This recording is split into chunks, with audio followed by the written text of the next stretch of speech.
Coucou les amis, j'espère que vous allez tous très bien. On continue ce mois de décembre dans la série recettes spéciales fêtes. Et aujourd'hui, on va aller se promener dans le nord de la France à la rencontre de cette brioche toute simple, mais qui fait le bonheur des enfants et des grands. Les lendemains de fête, au petit déjeuner, on va parler de cette brioche magnifique qui est le Mène-le, j'espère que je le prononce bien. Pardonnez-moi dans le nord si je n'ai pas l'accent requis. Mais en tout cas, je suis ravie de présenter aujourd'hui cette petite brioche. Je vous invite à regarder avec moi les ingrédients qu'il nous faut pour la réaliser. C'est très simple, vous allez voir. Et honnêtement, n'hésitez pas, refaites cette recette. Bisous à tous les gens du Nord. Je commence ma préparation en mélangeant mon œuf avec mon sucre. On va faire blanchir ce mélange, comme souvent en pâtisserie. Allez, on fait blanchir.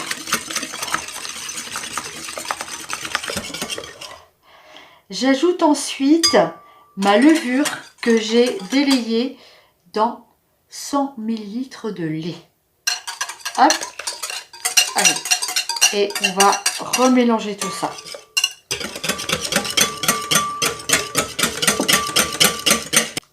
L'idéal, c'est que votre lait soit un tout petit peu tiède, d'accord? Donc maintenant, on va rajouter 30 ml de lait, ici, tiède, à notre premier mélange. Alors, on va travailler ici notre farine et notre beurre en malaxant bien. Le beurre, il est à température ambiante, je l'ai laissé bien ramollir. Et on va travailler comme pour une pâte brisée, tout simplement. Hop, on va bien malaxer tout ça ensemble.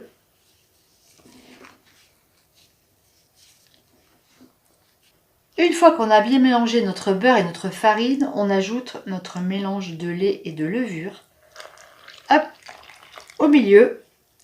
On a pris soin avant de faire un petit puits.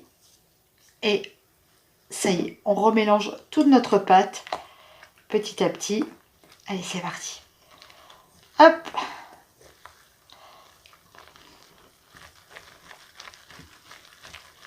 L'idée, c'est d'obtenir une pâte à collante sous la main. Donc, on mélange bien.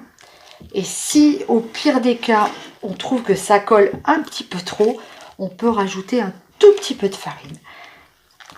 Mais là, elle m'a l'air parfaite.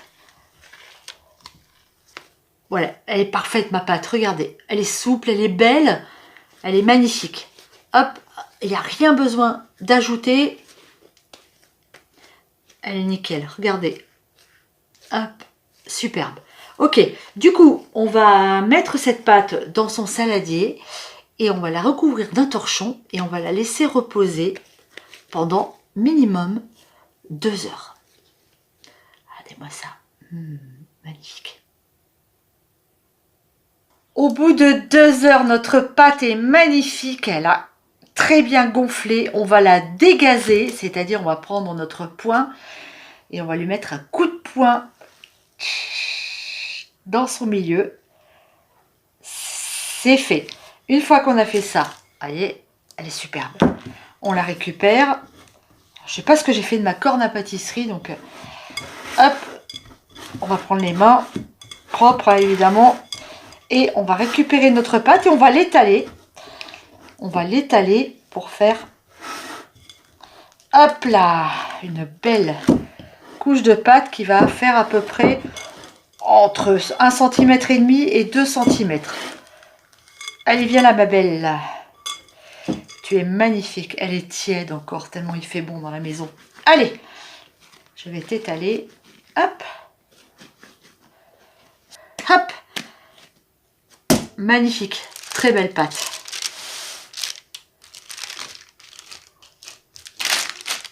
Voilà, ça s'étale vraiment tout seul. Hop. S'il y a besoin, vous remettez un tout petit peu de farine, mais normalement ça colle pas, il n'y a pas besoin.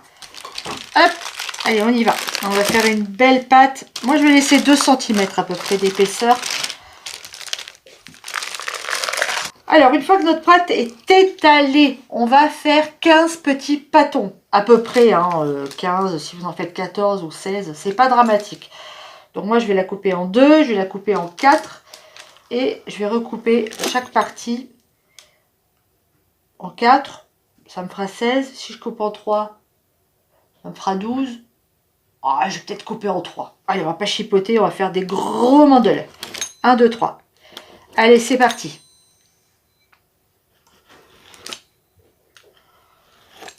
Une fois qu'on a découpé notre pâte, on va former des boudins. Hop, comme ça, à peu près tous de même taille. Hein. Après, c'est pas dramatique s'il y en a un qui est un petit peu plus gros que l'autre. Voilà, on va faire des boudins comme ça avec nos mains.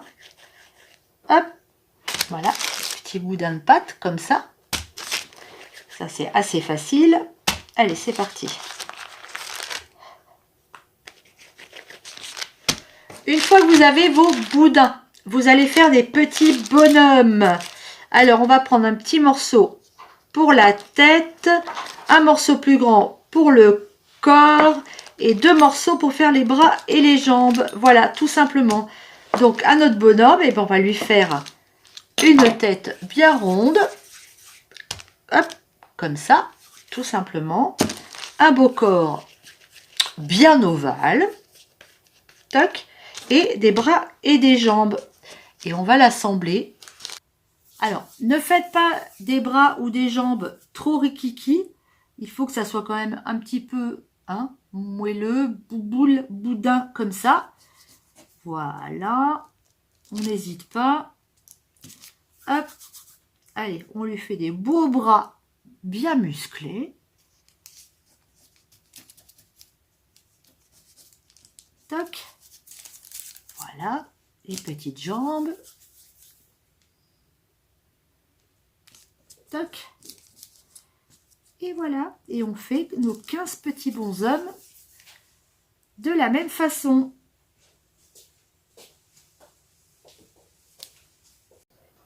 Ça y est, mes petits manelets sont prêts.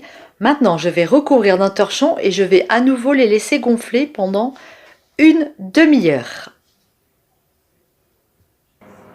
Ça y est, une demi-heure se sont écoulées. Entre deux, j'ai mis mon four à chauffer à 200 degrés. Et je vais maintenant dorer mes maneleux avec un mélange de jaune d'œuf et de lait. Voilà, on va leur mettre une petite couche de dorure. Et on va les enfourner gentiment, les petits bonhommes, pendant à peu près, allez, on va dire, entre un quart d'heure et 20 minutes. Vous surveillez un petit peu. Ah, c'est à l'œil, hein, c'est... Hop, ok, allez, je finis ça et je les mets dans le four. 20 minutes plus tard, nos maneleux sont magnifiques.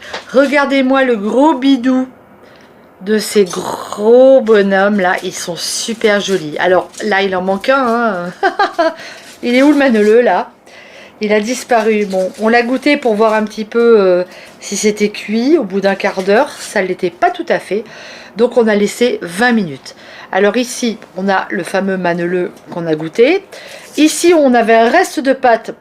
Donc on a une expérience. Thierry nous a fait une petite expérience de tresse. C'est quoi que tu nous as fait, Thierry? Bonsoir les amis. Vous savez que c'est un atelier de cuisine permanent dans cette maison, parce que depuis qu'on est arrivé dans cet espace, on peut cuisiner à deux. Alors, ça c'était la première épreuve de Sandrine, très bonne, juste ça manquait un peu de cuisson, et puis il restait un peu de pâte, alors moi je me suis fait une gourmandise, je l'ai roulé en pâton de 25 cm de long, j'ai fait une tresse et puis j'ai mis des pépites de chocolat tout autour. Et on va le cuire dans la même forme. Et puis je vais voir si demain matin, au petit déjeuner avec une confiture, ça pourrait pas être super. Ah, c'est vraiment les vacances. Hein. Ça y est, moi je suis en vacances. Hein. 18 mois de boulot, non-stop, 7 jours sur 7. 3 semaines de repos, voilà, mais c'est cool. Et puis ce soir... un petit riz à la Louisette. Ouais, c'est C'est toi qui cuisines. C'est moi qui cuisine, donc de l'ail de l'ail, ouais, franchement, de l'oignon du jardin, l'oignon rose. Qu'est-ce que ça sent bon. Voilà. Donc après, là c'est juste en train d'être préparé. Enfin voilà, le céleri branche du jardin encore.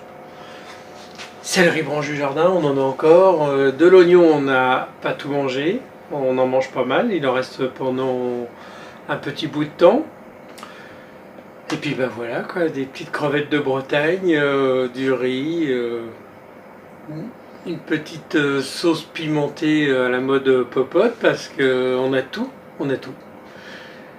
C'est pas mal l'autonomie. Hein. Bon allez, je vous embrasse. Une fois cuit, on va décorer nos petits maneleux. Alors, Thierry vous a dit, il a mis des pépites de chocolat dans sa petite brioche maison. Moi, je vais décorer mes petits maneleux avec des pépites de chocolat. Alors, vous attendez qu'ils tiédissent un petit peu, hein, parce que sinon, si vous leur mettez des pépites de chocolat quand ils sont super chauds, ça va fondre et ça va être horrible. Donc là, en attendant, hop, voilà, on va leur faire un petit costume. Toc. Voilà. On va leur mettre des petits yeux comme ça. Et puis un petit costume comme s'ils avaient une chemise. Et on va avoir des petites brioches de Noël absolument rigolotes. Alors, vous achetez des pépites comme ça. Hein, vous trouvez ça dans toutes les grandes surfaces. Ou alors vous faites des petits carrés de chocolat noir. Vous faites comme vous voulez. Mais voilà, l'idée c'est vraiment de les décorer et d'avoir des petites brioches rigolotes à manger le lendemain de Noël. Et voilà, nos maneleux sont prêts. Alors ça, le lendemain de Noël, quand tout le monde se réveille, les petits maneleux au petit déjeuner, c'est un vrai bonheur. On peut les manger comme ça, on peut les ouvrir, on peut les farcir avec de la confiture, avec du... Excusez-moi, la brioche est en train de cramer. Hein. Oh oui, Thierry a me fait une brioche en plus, c'est vrai que... Ah oui, il est temps. Hein. Merde. Elle crame pas ta brioche, elle est bien là. Ah, ouais. C'est les hommes, ça surveille pas les heures. Alors, moi, mes maneleux, ils sont parfaits. Et ma brioche aussi. Parfait. Donc les amis, on va pas goûter ça, hein. Vous vous doutez bien qu'il est tard. Les rideaux sont fermés, c'est le soir, on va manger. On mangera ça demain matin tous les deux. Ah oui. On va se régaler. Hein. Avec une petite confiture de fruits rouges du jardin. Alors franchement, Sandrine, elle en a fait une cette année. Elle est bonne, elle est super bonne. Ça me rappelle toute mon enfance. Mais ça c'est... Mais pour Noël sans. Bah oui, j'ai déjà goûté puisqu'on a... Oui, on a goûté. Hein. Mais bon, ça, lendemain de fête, c'est top. Quand on a des petits-enfants à la maison, on leur donne une petite activité, on s'en va, on laisse gonfler, on revient. Ouais, non, c'est cool. C'est cool. C'est facile à faire. On vous embrasse? Bah oui. Et on vous dit à vendredi. Vendredi, on fait une recette de Noël. Hein, un truc qu'on aime bien tous les deux. Un petit truc que je mets dans ma liste des préférés. Chut, un truc qu'on aime bien tous les deux. Mmh. Bisous les Savoureux. amis. Ciao. À vendredi. À bientôt.